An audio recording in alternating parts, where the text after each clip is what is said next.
Welcome to mass TV. విద్యా వ్యవస్థను పరిరక్షించాలని UTF స్వర్ణోత్సవ మహాసభలో ప్రసంగిస్తున్న ముఖ్య అతిథి ఎన్టీఆర్ ఆరోగ్య విశ్వవిద్యాలయం విశ్రాంత కులపతి డాక్టర్ ఐవి రావు రాజోలు ఎమ్మెల్యే దేవి వరప్రసాద్ పేర్కొన్నారు. విద్యా వ్యవస్థను పరిరక్షించాలని యూటీఎఫ్ స్వర్ణోత్సవ మహాసభలో ప్రసంగిస్తున్న ముఖ్య అతిథి ఎన్టీఆర్ ఆరోగ్య విశ్వవిద్యాలయం విశ్రాంత కులపతి డాక్టర్ ఐవి రావు రాజోలు ఎమ్మెల్యే దేవి వరప్రసాద్ పేర్కొన్నారు. ఆదివారం కాకినాడ పిఆర్ కాలేజీలో యూటీఎఫ్ రాష్ట్ర విద్యా వైజ్ఞానిక స్వర్ణ ఉత్సవాలు 4 రోజుల మహాసభలు ఘనంగా ప్రారంభమయ్యాయి. ఈ సందర్భంగా వారు మాట్లాడుతూ విద్యా వ్యవస్థను పరిరక్షించాల్సిన బాధ్యత ఉపాధ్యాయులదే అన్నారు. విద్య ఉన్న చోటే అభివృద్ధి ఉంటుందని, ఒక కుటుంబంలో ఒకరు విద్యావంతులైతే ఆ కుటుంబ సభ్యులందరూ అభివృద్ధి చెందుతారన్నారు. PDF MLC KS Lakshmanarao, Telangana అధ్యక్షులు ఎస్టీఎఫ్ ఐ జాతీయ ఉపాధ్యక్షులు డాక్టర్ చాబా ప్రసంగించారు. ఈ సమావేశంలో యూటీఎఫ్ నాయకులు తదితరులు పాల్గొన్నారు. నైతిక విలువలు బ్రతకాలి. ఈ రోజు రాష్ట్రంలో 117 ఈ స్వర్ణోత్సవాల్లో వివరించుకోవాల్సింది ఏమంటే, పాలకవర్గాలు మారిపోతే విధానాలు ఏం మారవు. వాళ్ళ విధానాలు మారకుండా, ఆర్థిక విధానాలు మారకుండా ఇప్పుడు సాటి పథకం నుంచి ఈ ప్రభుత్వం వెనకెళ్తుందే వెనకెళ్దా చెప్పాలి. వెనకెళ్తా దాని బదులుగా మనం జీవో వస్తుంది. డెలిగేట్స్ లో చెప్తాం ఏ జీవో వస్తుందో కూడా చెప్తాం. 117 ఇప్పుడు గూఢాచారి 117 భవిష్యత్తు 2 రోజుల సమ్మె. బేబీరాణి గారి వేదిక మీదకి రండి, పిలుస్తాం. మళ్ళీ బేబీరాణి గారు మన అంగన్వాడీ రాష్ట్ర అధ్యక్షులు లక్ష్మయ్య గారు, జోహార్ అమర వీరులు కెఎస్ లక్ష్మణరావు గారికి స్వాగత ప్రారంభ ఉపన్యాసం. సాధిస్తాం మరి వీళ్ళ ఆశయాలను, సాధిస్తాం మరి వీళ్ళ ఆశయాలను రక్షించుకుందాం. ఎల్ఐసి ఉద్యోగులే. మరి ప్రభుత్వ విద్యని కాపాడుకోవాల్సింది ఎవరు? ప్రభుత్వ విద్యని ధర్మాన్ని బోధించాలా? మత ధర్మాన్ని బోధించేవాడు ఉపాధ్యాయుడిగా పనికి రాడు. ఈ రాజ్యాంగ విలువల్ని కాపాడుకోవడానికి యూటీఎఫ్ కార్యకర్తలుగా కట్టుబడి ఉండాలని చెప్పేసి మీ అందరికీ హృదయపూర్వకమైన విజ్ఞప్తి చేస్తా ఉన్నారు. ఏమిటి చెన్నుపాటి లక్ష్మయ్య ఆశయం? మొన్నెవడో చెప్తా ఉన్నాడు ఒకడు, కులం మతం ఇది కదా చేయాల్సిన పని. ఇది కదా నిబంధనావళి కావచ్చు, మన తెలంగాణ మిత్రుల యొక్క నిబంధనావళి కావచ్చు, మన ఆంధ్ర రాష్ట్ర నిబంధనావళి కావచ్చు. ఫోన్ చేశాడు, పావుగంట చెప్పు రాజ్యాంగ ధర్మం చెప్పా. ఎక్కల చెన్ను సమాజ స్థాపన మా యొక్క ఆశయం యూటీఎఫ్ ఆశయం. రాష్ట్ర స్వర్ణోత్సవ మహాసభ సందర్భంగా ఇలాంటి ప్రచారం గాని, ఇలాంటి దుర్మార్గాలు గాని కనిపిస్తే డిలీట్ చేసేయండి.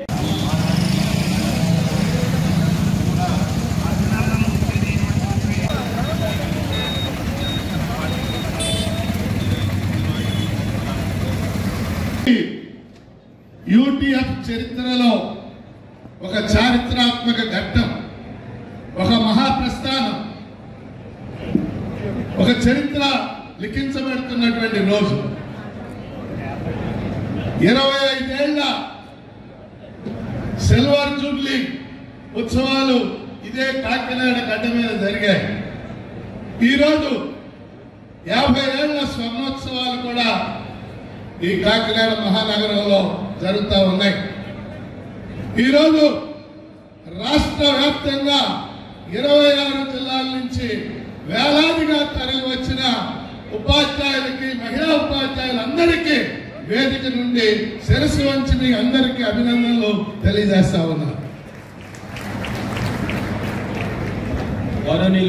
నాయకులు సి భారతి గారు ఉన్నారు, మన ఎమ్మెల్సీ లై వెంకటేశ్వరరావు, అలాగే ఇటీవల ఈ 2 జిల్లాల ఉపాధ్యాయులు ఘన విజయాన్ని సాధించి పెట్టిన గోపిమూర్తి మన వేదిక మీద ఉన్నాడు. ఆయనకు మనం ప్రత్యేకంగా అభినందనలు తెలియచేద్దాం. 4-5 అంశాలు మీ దృష్టికి తెస్తారు. 1974 ఆగస్టు 10న యూటీఎఫ్ స్థాపించే నాటికి ఈ దేశంలో విద్యారంగ పరిస్థితి ఒకలాగా ఉంది. ఆ రోజు ప్రభుత్వ విద్యారంగమే మొత్తం కొనసాగింది.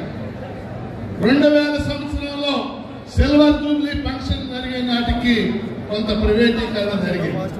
కానీ ఈరోజు 2025లో ఈ 50 ఏళ్ల ఉత్సవాలు జరిగే నాటికి దాదాపు సగభాగం దేశం మొత్తం కూడా విద్యారంగం పెద్ద ఎత్తున ప్రైవేటీకరణ, కార్పొరేటీకరణ జరిగింది.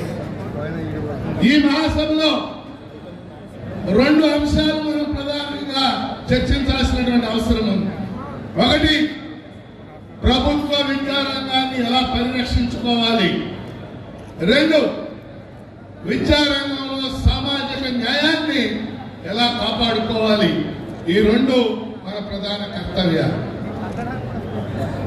అందువల్ల మొదటి అంశం మీ దృష్టికి తేదలుచుకుంది. మన 50 ఏళ్ల యూటీఎఫ్ స్వర్ణోత్సవాలు జరుగుతున్న సమయంలోనే ఈ దేశ రాజ్యాంగం 75 ఏళ్లు పూర్తి చేసుకుంది. రేపు జనవరి 26న దేశవ్యాప్తంగా కూడా 75 ఏళ్ల రిపబ్లిక్ డే ఉత్సవాలు మనందరం కూడా జరుపుకుంటా ఉంటాం. మన పార్లమెంట్ లో కూడా ఒక ప్రత్యేక సమావేశాన్ని ఎటువంటి ప్రయోజనం లేకుండా నిర్వహించారు.